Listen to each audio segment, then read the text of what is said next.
మునుపు నేను వాటన్నిటిలో తిని అతనిని నిజముగా దీవించి తిని అతడు దీవింపబడిన వాడే అనెను.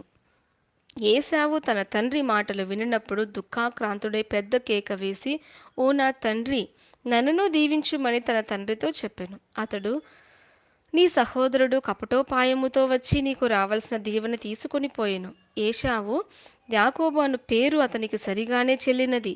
అతడు నన్ను ఈ 2 మారులు మోసపుచ్చెను. నా జ్యేష్ఠత్వము తీసుకొనెను. ఇదిగో ఇప్పుడు వచ్చి నాకు రావలసిన దీవెనను తీసుకొనెనని చెప్పి, నా కొరకు మరి ఏ దీవెనయు మిగిల్చి ఉంచలేదా అని అడిగాను. అందుకు ఇస్సాకు, ఇదిగో అతని నీకు ఏలికగా నియమించి అతని బంధుజనులందరినీ అతనికి దాసులుగా ఇచ్చి తిని ధాన్యమును ద్రాక్షారసమును ఇచ్చి అతని పోషించి తిని గనుక నా కుమారుడా, నీకేమి చేయగలనని ఏశావుతో ప్రత్యుత్తరమియ్యగా, ఏశావు, నా తండ్రి, నీ యొద్ద ఒక్క దీవెనయే ఉన్నదా? నా తండ్రి, నన్ను కూడా దీవించుమని తన తండ్రితో చెప్పి ఏశావు ఎలుగెత్తి ఏడవగా అతని